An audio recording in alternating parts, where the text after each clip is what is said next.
warahmatullahi wabarakatuh. Gimana keadaannya semuanya? Sehat? Alhamdulillah sehat, Bu. Baik, sebelum masuk ke itu kita absen dulu ya. Ya, Bu. Caca hadir, Hadir. Sumi Hadir. Lulu, Hadir, Bu. Puja, Hadir, Bu. Rahma, Hadir, Bu. Fitri, Hadir, Bu. Hadir, Bu. oh Hairul. Semoga mereka cepat sembuh ya. Doakan semuanya. Baik, sebelum mulai pembelajaran, mari kita berdoa bersama-sama. Ada yang mau memimpin doanya?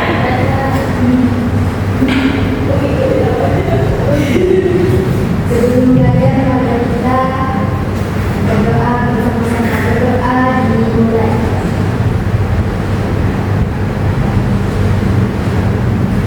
Berdoa selesai. Akan ditutup. Terima kasih.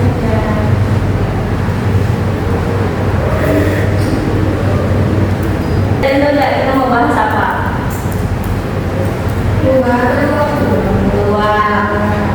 Peluang dan menteri sambal. Jadi tujuan pembelajaran kita pada hari ini yaitu memahami dasar-dasar peluang dan menentukan peluang sambal suatu kejadian. Yang selanjutnya itu menentukan nilai peluang sebagai menemukan banyaknya kemungkinan ketika semua kemungkinan sama-sama terjadi. Oke, ada yang masih ingat enggak? Kalian bagaimana menentukan peluang sampel suatu percobaan? Ada yang masih ingat? Ya. Nah, kemudian ada yang ingat enggak bagaimana menemukan peluang suatu kejadian? Bisa ingat? Ada yang ingat nih? Oke, kita lanjut dulu. Nanti kita setelah pembelajaran selesai, semoga bisa terjawab ya. Nah, ini ada pertanyaan pengantar dari Ibu. Coba kalian bayangkan, jika kalian melempar sebuah koin, menurut kalian berapa peluang mendapatkan gambar atau angka? Melempar sebuah koin dilempar, peluang mendapatkan gambar atau angka? Gambar atau angka? Koinnya satu, belum dapat gambar atau angka? Satu dari dua kemungkinan. Belum dari Dua kemungkinan. Oke, betul. Ya, jadi peluang untuk mendapatkan gambar atau angka ada 1/2 karena koin itu hanya memiliki dua, sisi gambar dan sisi angka. Kemudian kita masuk ke penjelasannya ya. Apa itu peluang? Ya, apa itu peluang?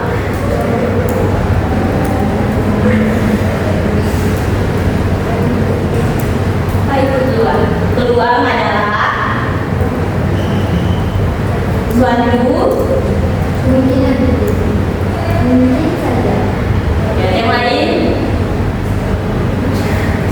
Nah, peluang adalah besaran yang digunakan untuk mengekspresikan seberapa mungkin suatu peristiwa terjadi. Seperti halnya contoh yang sering banget kita gunakan dalam kehidupan sehari-hari ya. Peramalan cuaca. Peluang besok hujan 80%. Nah, oke? Selanjutnya ya, definisi peluang kejadian. Peluang suatu kejadian adalah suatu bilangan yang menunjukkan seberapa mungkin kejadian tersebut terjadi.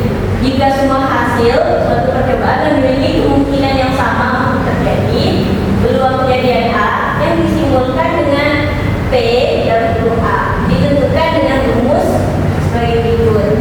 Peluang A sama dengan NA kemudian per NS. Nah, dengan NA adalah banyaknya anggota kejadian dan NS adalah banyaknya anggota ruang sampel. Sampai sini paham? Nah, apa itu percobaan, hasil ruang sampel dan kejadian?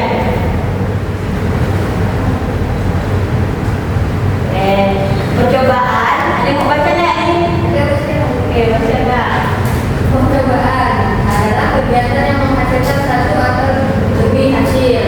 Kedua, hasil percobaan adalah keluaran yang dapat terjadi di dalam suatu percobaan. Yang ketiga yaitu ruang sampel adalah himpunan yang memuat sebuah kemungkinan hasil dari suatu percobaan. Anggota ruang sampel dinamakan titik sampel. Yang keempat yaitu kejadian adalah himpunan yang memuat hasil percobaan dengan kriteria tertentu.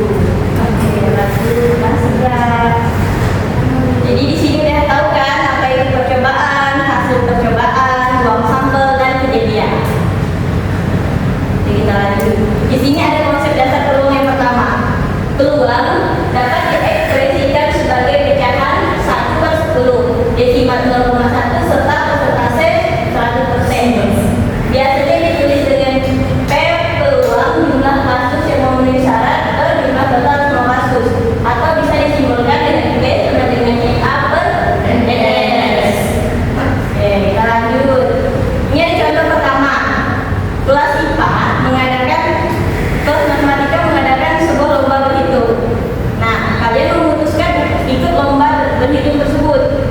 Pada lomba ini terdapat 10 orang peserta dan 1 hadiah. Berapakah peluang kamu memenangkan hadiah tersebut? Nah, kita dapat menyelesaikannya dengan rumus konsep dasar pertama. Peluang sama dengan jumlah kasus yang memenuhi syarat per jumlah total semua kasus. Peluang menangnya tadi kan belum tahu ya. Jadi kita tulis NA sama dengan ini terdapat cuma 1 hadiah kan. Jadi NA-nya 1, kemudian NS-nya 10 peserta. Jadi 1 dibagi 10 berapa? 0,1. Sering juga ditulis dengan 10%. Kita lanjut. Ada yang mau ditanyakan nggak sampai sini? Ya, tidak Bu. Nah, konsep dasar yang kedua. Semakin besar peluang suatu sebuah kejadian, semakin mungkin kejadian tersebut terjadi. Ketiga, jumlah peluang dari semua kasus yang ada adalah 1. Ini contoh yang kedua. Kamu tidak mengambil 1 buah bola ya, secara acak. Berapa peluang memperoleh bola merah, bola kuning dan bola hijau? Nah, di sini kan ada bola merah, ya, ada bola kuning dan bola hijau. Jadi kita masukkan ke rumus yang awal. Bola merah P peluang sama dengan N-nya berapa? Bola merahnya di sini ada berapa? 2. Oke. Kemudian N-nya keseluruhan ada 5. Jadi 2 dibagi 5 0,4. Kemudian bola kuning. Bola kuning jadi N-nya berapa? 2. N-nya 5. 2 dibagi 5 0,4. Oke. Kemudian bola hijau. Hijau adalah 1 per 5. N-nya 0,2.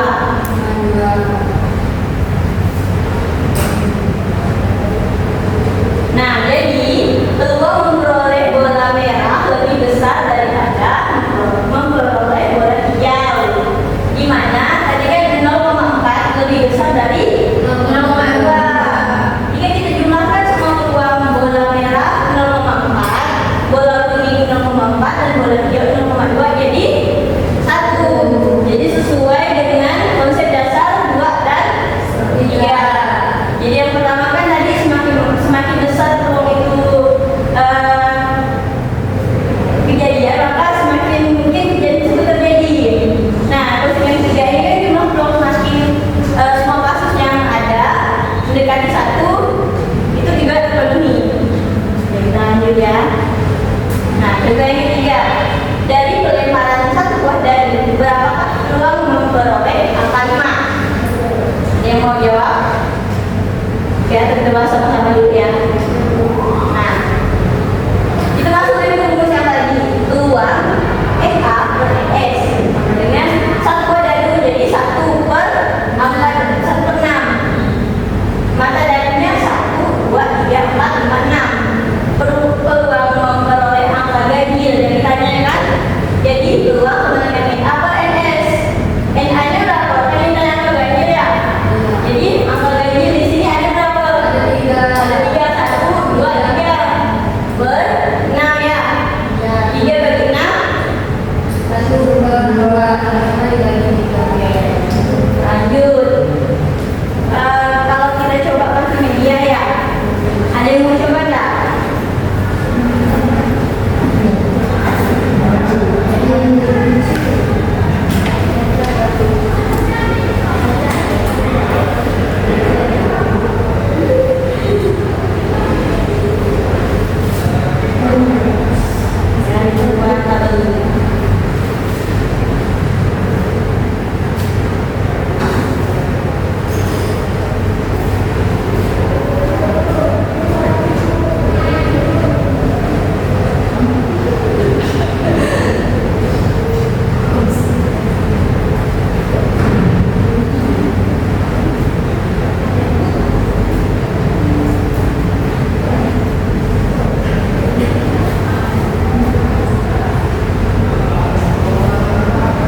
Ibu.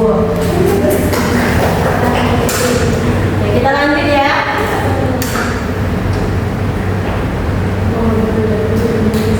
Contoh yang keempat, dua buah dadu dilempar bersamaan. Berapakah peluang munculnya dua mata dadu jika dijumlahkan punya 7? Nah, di sini kita bisa menggunakan tabel. Di sini kan dua mata dadu ya.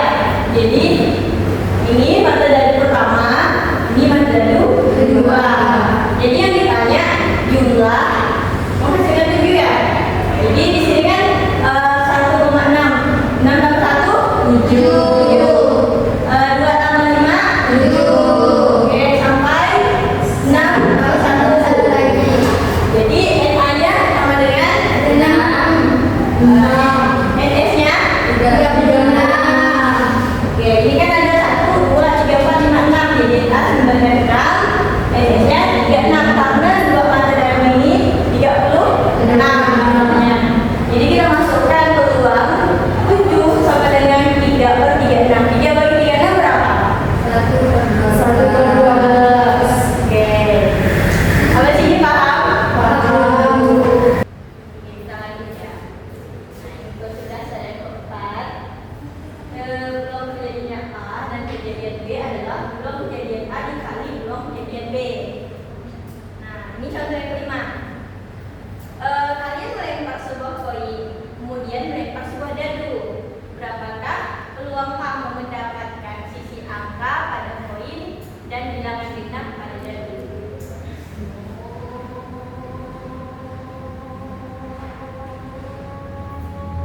Pada koin, peluang angkanya kan ada 2 tadi ya, angka menggambar. Jadi 1/2. Kemudian pada dadu genap 3/6 sama dengan 1/2. Genapnya kan ada 3 tadi ya, per 6. Kemudian peluang angka dan genap. Peluang angka dan dikali dengan genap. Jadi 1/2 dikali 1/2 1. Sampai sini paham? Ada yang kurang dimengerti? Tidak? Tidak, jangan ngantuk. Contoh 6. Tentukan ruang sampel pada pelemparan 2 buah logam secara bersamaan. Ada yang mau coba?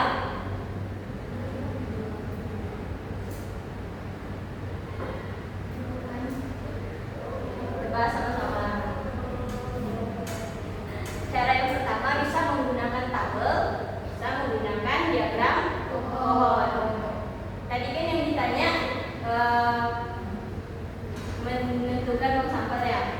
Jadi ruang sampel dari itu koin ada 2 angka-angka, angka gambar, gambar angka dan gambar gambar. Kalau menggunakan tabel bisa kita buat seperti ini ya. Nah, kalau menggunakan diagram pohon bisa kita buat seperti ini. Jadi ruang sampelnya sama dengan 4. Kita lanjut. Yang ke-7.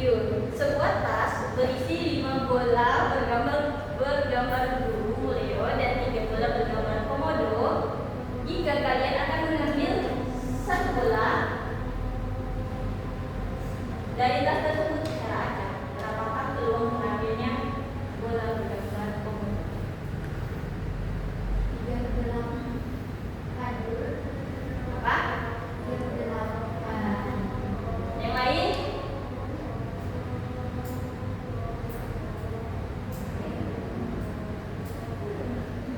Yang ditanyakan ruang sampel.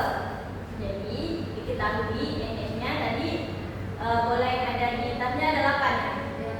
Kemudian bola bergambar burung Leo kita tulis M1, M2, M3, M4 dan M5. Kan ada 5. Kemudian yang bergambar komodo ada 3. Kita tulis K1, K2 dan K3. Jadi NA-nya sama dengan 3. Dengan demikian, peluang kejadian terakhirnya bola bergambar komodo adalah betul kata kakak tadi 3/8. Atau bisa ditulis dalam persentase 37,5%.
Boleh lihat satu aturan tentang bantuan.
Kamu satu dah?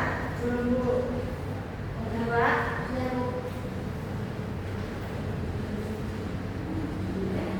Udah bu. Udah ya? Selesai semuanya?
sampel percobaan. Iya, percobaan. Percobaannya 36 kali. Percobaannya sekali ya? Percobaannya sekali. Jadi terdapat 2 jadi banyak. Jadi banyaknya Ruang sampel. Banyaknya ruang sampelnya ya itu ada 36 ya. Tepuk tangan. Makasih ya Kak. Oke, nomor 2, silakan kamu 2. Presentasikan. Banyak masalah buat banyak masalah sih. Ya, langsung Dari kelompok 1 dan RKPD.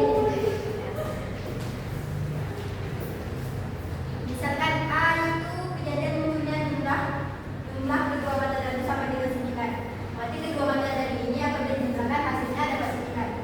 Kita ada berapa kemungkinan? Angka 9 itu dihasilkan dari penjumlahan 3,6, 6,3, 5,4 dan 4,3. 4,5. Ada 4 kemungkinan. Nah, di sini 4 kemungkinan ini jadi NA. Buat di sini tuh. Oh, kakak.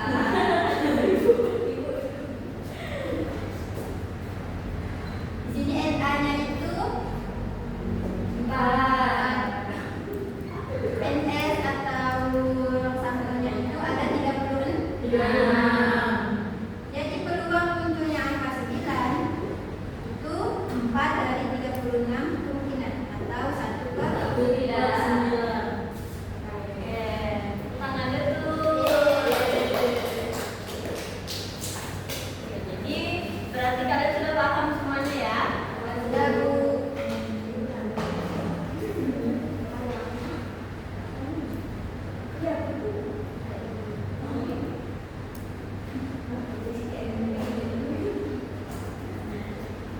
Oke, hari ini kita telah belajar tentang dasar-dasar peluang dan bagaimana menghitung nilai peluang suatu kejadian. Nah, ingatlah bahwa peluang adalah cara untuk memahami kemungkinan terjadinya suatu peristiwa. Jadi, semakin sering suatu peristiwa terjadi, semakin besar peluangnya. Sebaliknya, jika suatu peristiwa jarang terjadi, maka peluangnya akan semakin kecil. Nah, saat kita menghadapi soal-soal peluang seperti tadi, untuk melihat total kemungkinan ada berapa kali kejadian yang kita harapkan terjadi, bisa kita menggunakan rumus yang telah kita pelajari tadi. Peluang dikali NA per NS. Nah, contoh ketika kita berbicara tentang melempar koin atau dadu tadi, kemungkinan yang muncul dan bagaimana menghitung peluang untuk setiap hasil dalam kehidupan sehari-hari. Peluang dapat membantu kita membuat keputusan, merencanakan strategi, dan sekedar memahami situasi yang tidak pasti. Jika kalian merasa masih ada yang belum dipahami, jangan ragu untuk bertanya ya. Tetaplah berlatih untuk berhitung dan berbagai situasi agar semakin mahir dalam menyelesaikan suatu kejadian yang tidak pasti.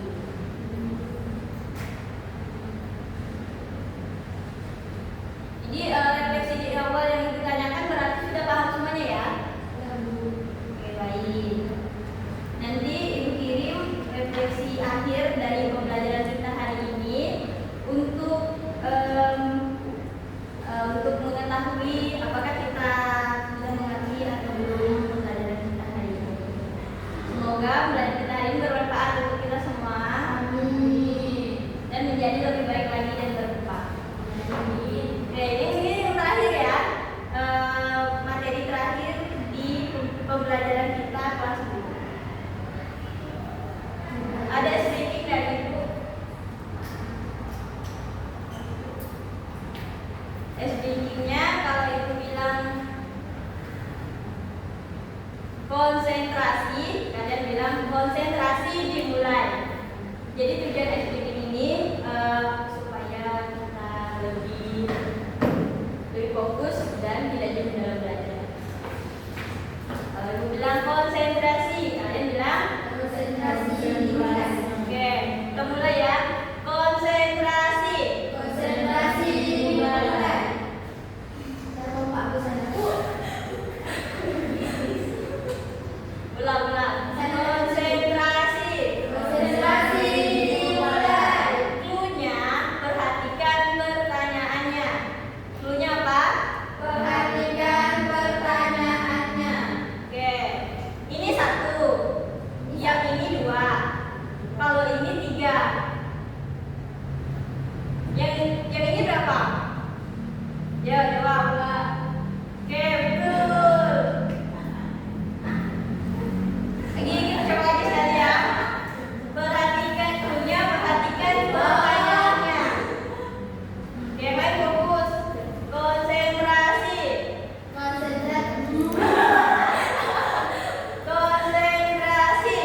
Gimana tuh